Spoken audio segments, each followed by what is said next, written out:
And something that came up was senior housing as well. And how when something that we're missing from the conversation is people who are living on a fixed income. Yeah. You can't tell, hey, you should just earn more money.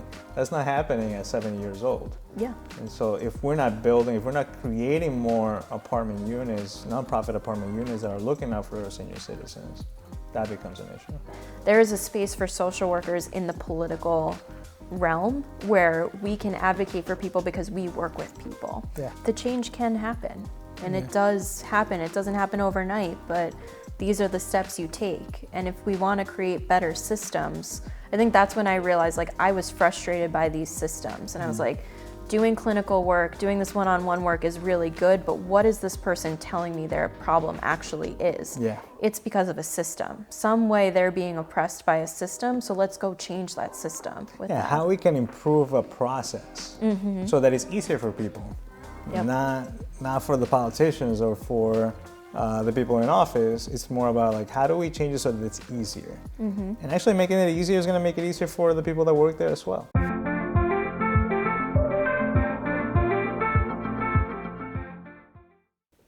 Hi everyone, welcome to The Change with Ron Bautista. I am really excited with today's guest. We have Emily Dalton. Thank you so much for coming. Thank you for having me. It's very exciting. It's so exciting because we've been, really having so many conversations together. As just a little PSA, I am running for county commissioner in the election on June 6th. And the whole focus of this kind of conversations is really to ask everyday people on what change they want to see in their communities. Emily, you are part of this community. You're born and raised in Hoboken? Born and raised, yep. And I'm the 8th generation of my family to be from Hoboken. That's a heavy hitter right there. It's an honor. Yeah, that's amazing. Yeah. Tell us from the beginnings. Where do you, which area of Hoboken were you raised at? So I wasn't actually born there, but I was born downtown on Grand and Adams, and then we moved uptown to Hudson between 10th and 11th, near Elysian Park. Nice. And I've lived there. My parents still live there, and I love it there. Love that neighborhood. Amazing, yeah. And I live right there too. I live on 10th and Washington Street. Neighbors. So yeah, I see your parents every now and then. Yeah, my big fans. Yeah. And what school did you go to? So schools. I went to pre-K at Wallace School, but then I went to Elysian Charter School, and my parents were actually on the founding families of Elysian Charter. Nice. So way back in the day, they wanted a different type of school, so they banded together with their friends and made a school. Wow. So I went there until middle school, and then I switched to a county school, which is now called Explore Middle School in Jersey City. Went there, and then I went to High Tech in North Bergen. So I kind of hopped around all over the county for school. Now, High Tech, well, let me go back to the charter school. Did they start it before you went in? Is that what it is? So I was in kindergarten. I did kindergarten there. Okay. And before, I think it had started maybe a year before, because I wasn't at school age. I was still in pre-K. Yeah. But when I started, it was only kindergarten, first and second grade. Okay. And then each year it grew to have another grade. And now it's a fully functioning, amazing school in this town. No, yeah, it's very well known here in town. And when you went to to High Tech. High Tech, tell us about that experience, because that's usually thought of as more around technology, and you took another path. Yeah, so when I was there, it still had the same structure where they had the academies or our majors. So when I was there, I did architecture and visual art. I was a double major. And it's funny because it has the idea of being very tech and very science, but like they had a huge arts program, they had a huge musical theater program, regular theater, arts. So when I was there, that was the focus, was like musical theater. You were there. A lot of the kids from Hoboken were musical theater kids. So I did that. And then of course there was the science focus as well. And that's kind of where architecture came in. So for me, architecture was the mix of having that science, base and the art together. And that's why it's so important to have both components and Yeah. not just focus on the science, but really complement it with the art. Yeah. And art really comes in different forms too. Of course, yeah. And I think a lot of my work in college when I did art was very based on architecture and about structures. And that even goes into my work now, thinking about structures and systems in that same architecture landscape. Very cool. So let's go back, let's go into that area. What did you end up going to school for? So for undergrad, I did art. I went to Rutgers for their art program. Loved it. Had a great time. Like big Rutgers fan. But I went there, and then when I graduated, I was a project manager in the city. I worked for a company that did sewing patterns. So I was helping to manage a team, and I was working with 17 other people. Really got that experience at a young age. And then the pandemic hit, and I had a career change. Everything changed, as for so many people. Yeah. Everything changed. And that's how I got into social work from there. I know that the pandemic many times has, well, for a lot of us, has had that effect of shifting priorities and also finding purpose. Mm-hmm. How did you end up into the purpose of social work? So during the pandemic, I was working from home, and I had been a member of CERT, which is Hoboken's Community Emergency Response Team. Yeah. And they've been around for a long time, since before Hurricane Sandy. I think there was a couple years. You're a member of it, right? I did CERT, yes. Yes, I did the full certified, yeah. Nice, yeah, certified CERT member. I was an active member since 2015. When the pandemic happened, City Hall opened a call center for residents to call in, ask questions. There was a lot of unknowns, so a lot of the responsibility was CERT members answering questions, and then eventually making COVID test appointments with Riverside. Yeah. So I was home, and I was volunteering at the call center. I did that a couple days a week when I could, and I did it on weekends. And I realized that I really enjoyed that work. I really enjoyed being a liaison of information to people in my community. It was a very scary time for everybody, so it really made me feel like I was doing something and helping others. So from there, I was like, not happy at my day job, needed a change, enjoyed this work, and applied for a master's program at Rutgers and got in, all within like 2 months. So kind of just went from there. I was like, all right, we're going to grad school. We're doing it. Did you start the grad school then when in the peak of the pandemic? Yeah, and, I started August of 2020 was my first Wow. week of school. So it was all online for a year. I was going part-time because I was still working, and I was still working at the call center. So there was just a lot happening. Yeah, no, and I remember the call center. Shout out to Jack Silver. Jack Silver, yeah. He was big on the selfies. Oh, yeah. I lost track of how many selfies he took during the pandemic. I think he's at like 600 now or yeah, something. Yeah. He actually bumped into me during the pandemic, and we were on the street, and it was like, oh, wait, are you good for a selfie? And I was just like, sure. And then it was like, so he was great about making sure that he still showed that that personality and that community connection, even when we were taking social distance, and he kept us informed as well as the rest of the CERT team. Exactly, and I think that was important, was that people who were calling into the call center knew that it was people in their community. Yeah. I mean, we weren't robots. We didn't have a script. We were kind of just going by the day. Whatever you learned that day, we also learned that day, and we were just trying to say like, hey, this is what's happening. It could change tomorrow. Hopefully it won't, that kind of thing. Yeah, and so it's Civilian Emergency Response Team, correct? Community Emergency Response Team. Yeah. Now, and this is a training that I suggest everybody to take because it gives you that ability to be able to serve and help, and also it provides more appreciation towards our first respondents and the volunteers that do this kind of work. Oh yeah, I have a whole new appreciation for that level of service. I mean, our role as community emergency responders is to not take the place of the police officers or the EMTs, but to assist at a different level. So we do follow the chain of command. We never self-deploy, but you are a part of the community. You are part of that structure, and your role as a volunteer is really important. And you need the numbers, right? And when you have an event, and I think that's when I saw you in a few times. So it was for Halloween when they closed off the streets by Bloomfield and 11th, between 11th and 13th, I think. So I saw you there, saw a bunch of people from the CERT team there as well, and even festivals. Coordinate also with the ambulance corps and everybody else. So that's really great, great to see. Yeah, it's a great connection, and I mean, sometimes it's not glamorous work. Sometimes it's monitoring lines or, being at the Hoboken Art Music Festival and engaging with people, but it's important.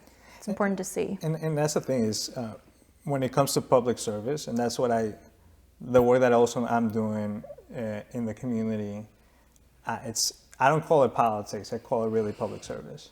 Because it's having those conversations with the community, be able to connect them with resources, showing people, my focus has always been showing people what we can do in office without even being there, right? Because once we get into office, then we can maximize the results that we do.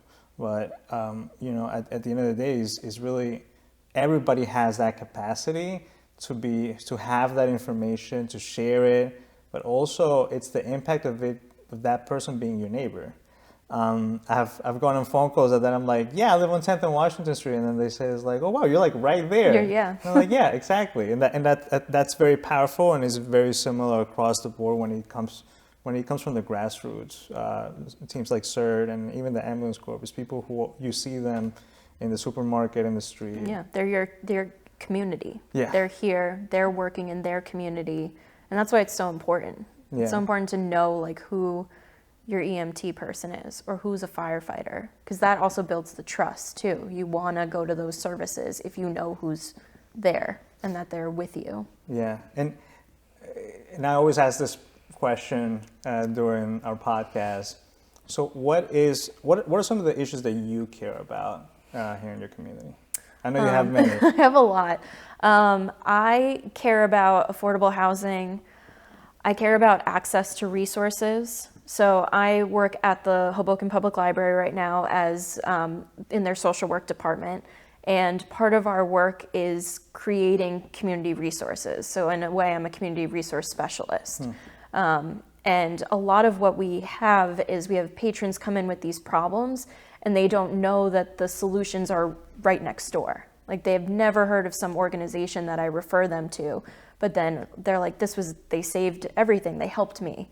A lot of that is with Hopes. I don't know if you're familiar with Hopes in Hoboken. They run the Head Start program and they run a lot of adult service programs, but I send people to them all the time to help with food stamps, cash assistance, anything at the county level that they may need.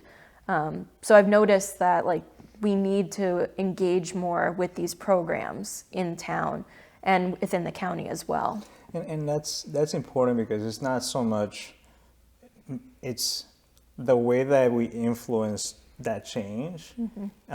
It takes a team, right? And that's why also when I mention to people the things that, the accomplishments, I always say, I've been part of a community group. I've been part of a group of activists. Because it's never one person. It's like what you're doing. You're doing is being able to curate, right, that information and those resources and be able to provide them, but not just sit back and have them. You actually go out into the community and provide it to those people who are in need. Yeah, and we do that all the time. I mean, part of the library work that we're doing as well is I work with the community outreach department, and we go to the shelter, we go to St. Matthew's lunchtime ministry, and we give out library cards. We bring withdrawn books, we bring library cards, we make people library cards. So we are providing access to the library, which is a community resource in itself.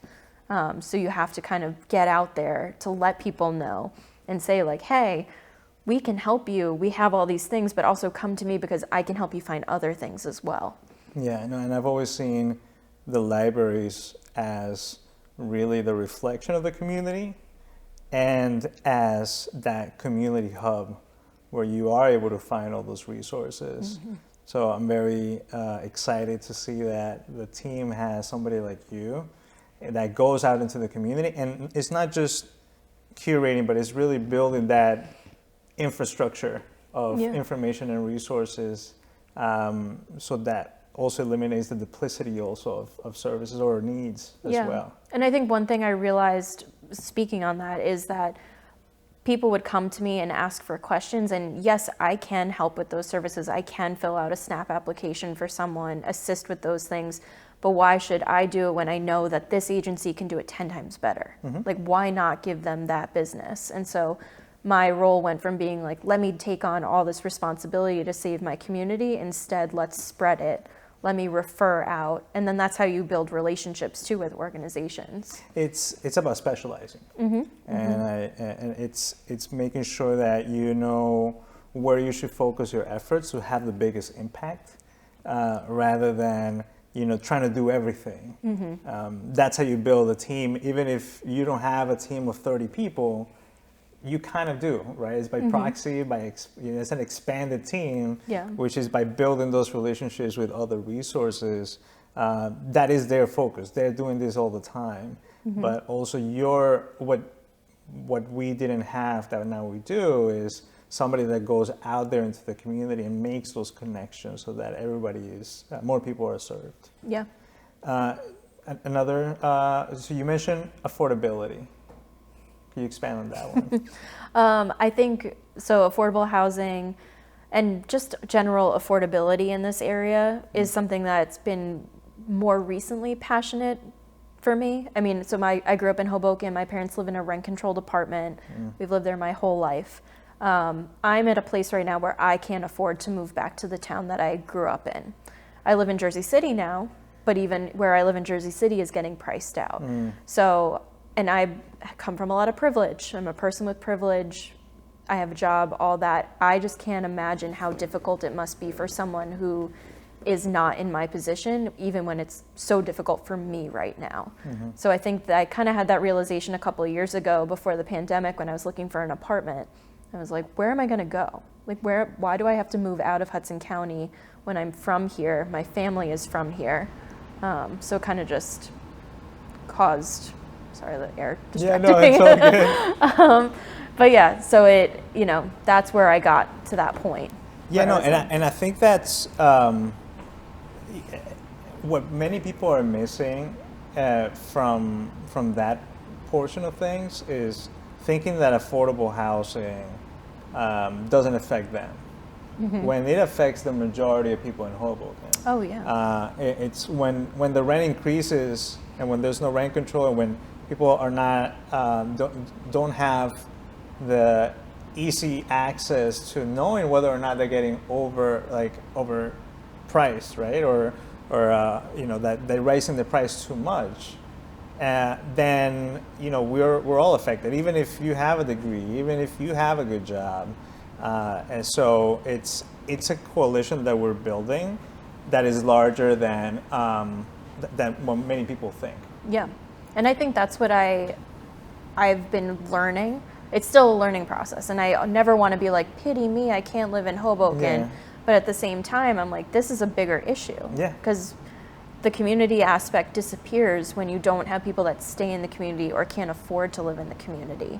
I think a different type of community is built, and that's fine, all for that, but it's just interesting to see it change. And also because if we think about it, people who are also moving in, they might think it's in many people's thoughts is like, I won't be able to raise a family here. And so then you're not able to build out that community and have that option to stay or not. Even if you're a recent resident of Hoboken in Hudson County. So thinking about that community building and that accessibility, but really on a human level for an everyday person to be able to afford the rent and for there not to be drastic increases in the rent, 20, 30% as we have heard. I've heard, from developers saying, well, they keep paying, so we're gonna keep on raising them. It's about balance, and it's about making sure that that there's fairness in this kind of process, because there isn't that much negotiating of rent price when you don't have another option, right? It's not like it's not like switching a TV channel or a subscription. It's your livelihood, right? Yeah. And so and something that came up was senior housing as well, and how when something that we're missing from the conversation is people who are living on a fixed income. Yeah. You can't tell, hey, you should just earn more money. That's not happening at 70 years old. Yeah. And so if we're not creating more apartment units, nonprofit apartment units that are looking out for our senior citizens, that becomes an issue. Yeah. And I mean, at this point, like, there's 3 really great senior buildings in Hoboken that we visit a lot to do work with the library and everything. And they also say the same thing, like, where are they going to go if they can't afford to live there? There has to be more. There has to be more spaces for people, average, everyday people. Yes, definitely. Yeah. What other topics did you mention earlier? You mentioned affordability.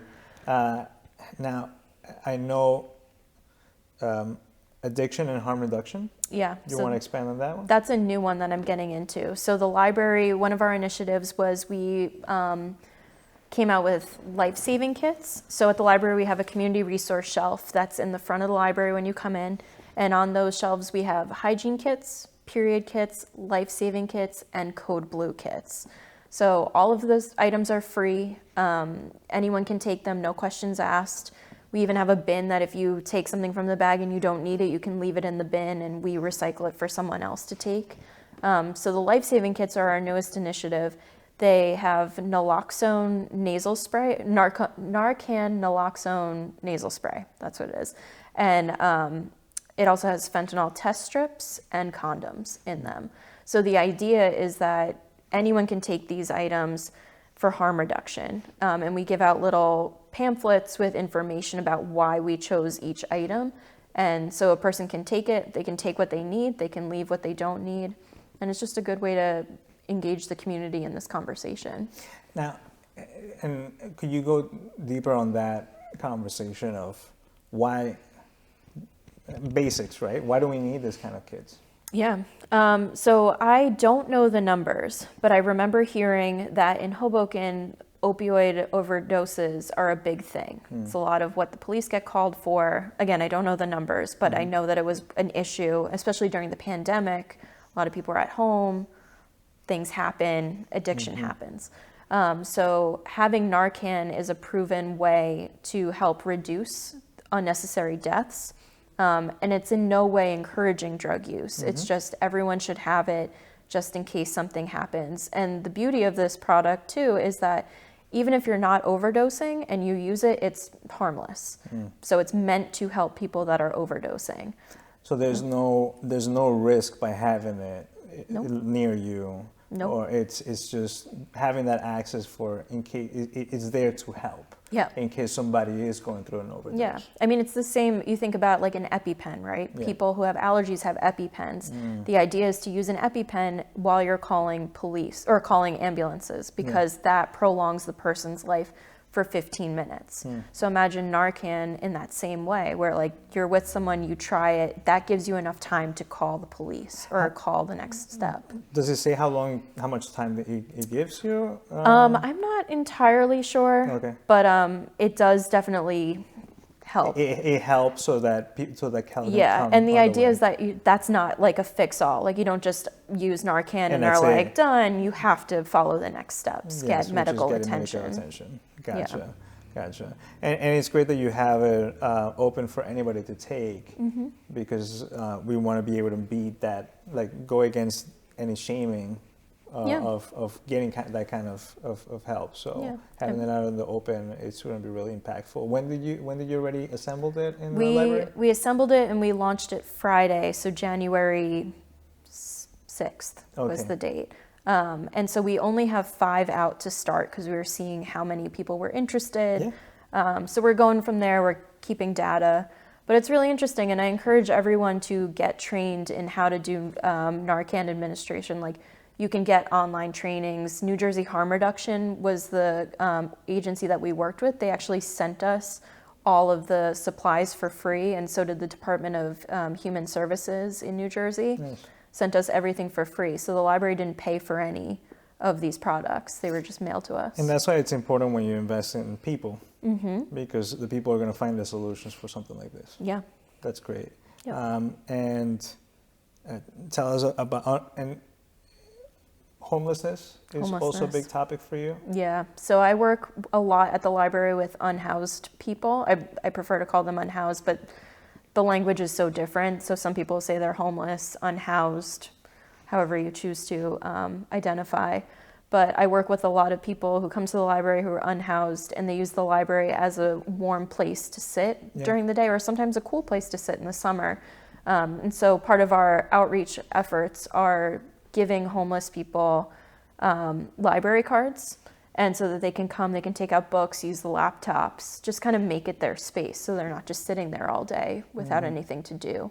Yeah, and also is the human component, just treating them as a person. You know, that really helps the situation, and for them to be, I mean, this is open for everybody in the community, and they are part of the community. Yep. The situation doesn't define, you know, how we treat them. Yeah. So having that, treat them as any other resident in Hoboken, it has that impact. Yeah. And I think it shows. Yeah, and it's important too to, you know, treat them as people. It's really hard to be homeless. You have to think about how far you have to get to that point to not have family, friends, or anyone to rely on in that space. So if we can open our doors, or just even look people in the eye when you're walking down the street, that's what matters. It's the connection to someone, making someone feel like they're a human. Yeah. So that's really a lot of my work, is talking to people, assisting. The Hoboken shelter does great work. They have great case managers. They help them get rehoused. It's a great program, and I think that's also why Hoboken is such an interesting town, is because we have that great service, that people know the Hoboken shelter will take care of them, and that they can get better from there. And I think that's part of the approach, right? We can't ignore that we live as part of a system, and you know, this is something that shouldn't just happen in Hoboken. It's something that can be replicated across the county. The more that we build up those infrastructures around the county, the better, the more that we lift all boats. Yep. Because, you know, there's only so much that also Hoboken can take, right?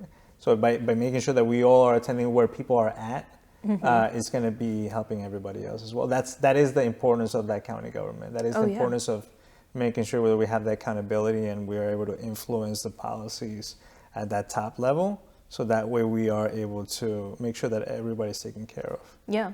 And you're right about systems. It's all about systems, and it's about not saying like we're going to overthrow the whole system. It's like, okay, how can we change this so that it'll affect this, and then eventually it gets down to the people that matter, or that need that service the most. Yeah, and that's exactly, you mentioned a great point, which is the systems. Is for every action there's a reaction.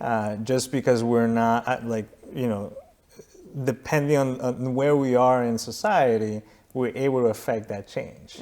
You're able to affect that change from the work that you're doing, and we're able to affect the change from where we are at. So it's being able to understand what are the levers that we have at hand to affect that change, and to be able to shift the system so that it works for more people. Yeah.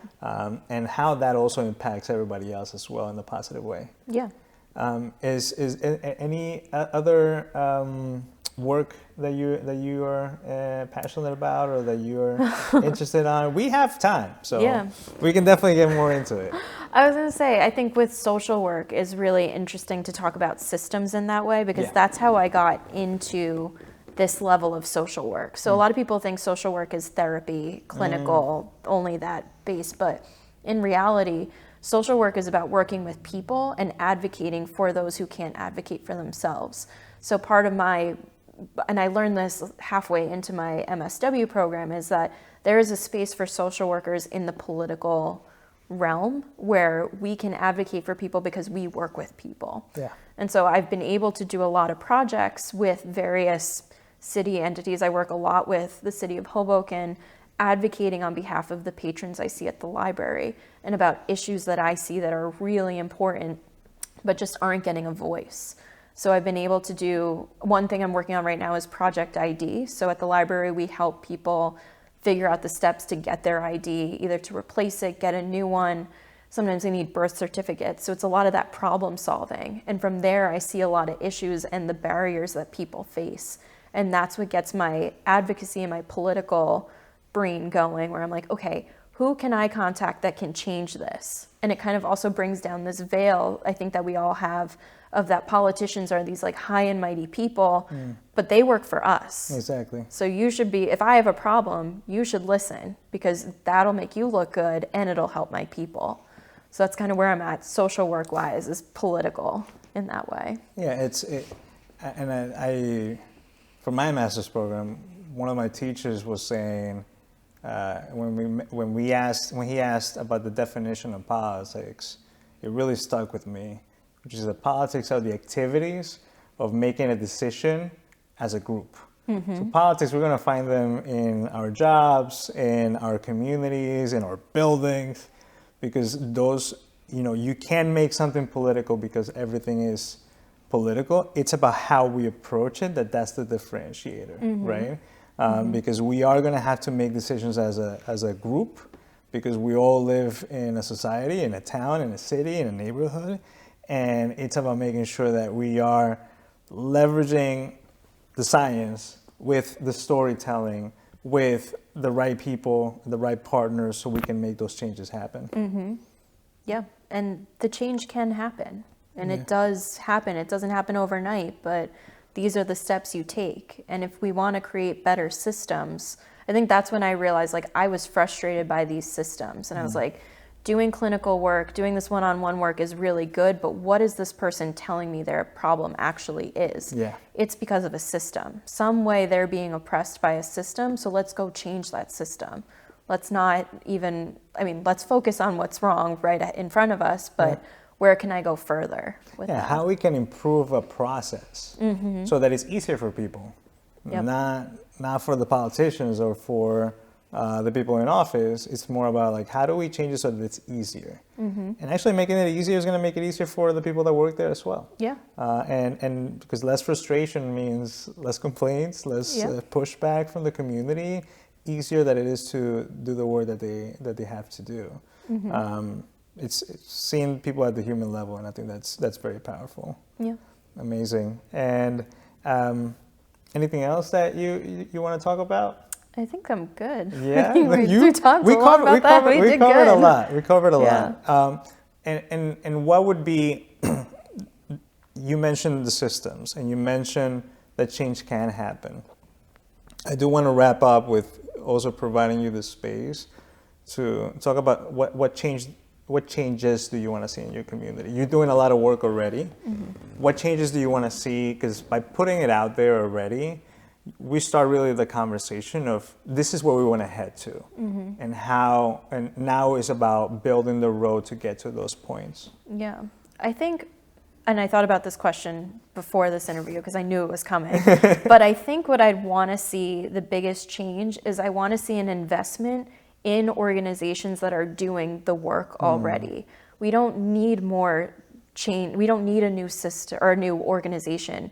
We need someone to say, like, I believe in what you're doing and I'm going to empower you to continue to do the work. I think that's part of my work at the library, where I was like, I could do this and create the service, but these people are already doing it.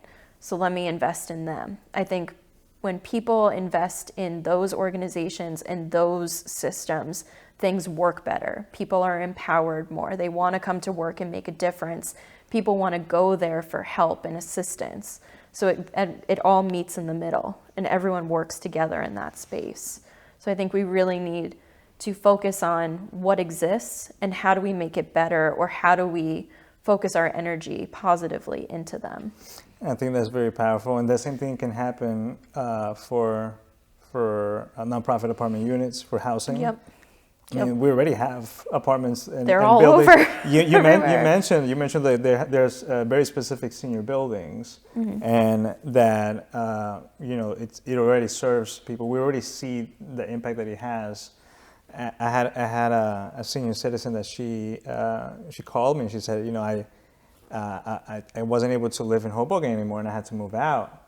And the thing that hurt her the most was not being able to just walk out and be able to go, like, it's so many years that you live in a certain neighborhood with certain people and have your certain routine that you really should be able to age with the same opportunities of living your life and being fulfilled, right? And if you don't have that process of being able to be out there in your community, that really takes away from people like her, and it really, it goes really along any age group, but it's just an it added really hit me. stressor. Like, it's an added stressor to constantly think, okay, if I can't afford this, where am I going to go? Yeah. When all you know is that space your whole life. I think that's something that I'm grappling with as I figure out what my next move is. Like, okay, where do I go next? What do I do next? And that tackles mental health. Yeah, exactly. And that's, I do believe that a lot of our issues around even violence prevention, the ways that we can do violence prevention programs, a lot of those issues are rooted in childhood traumas. Oh, yeah. Right? And I had heard somebody say, actually it was my cousin was talking in her own podcast, and she said, be mindful of what you say to your kids, because that will stick with them. So, and my dad would say the same thing.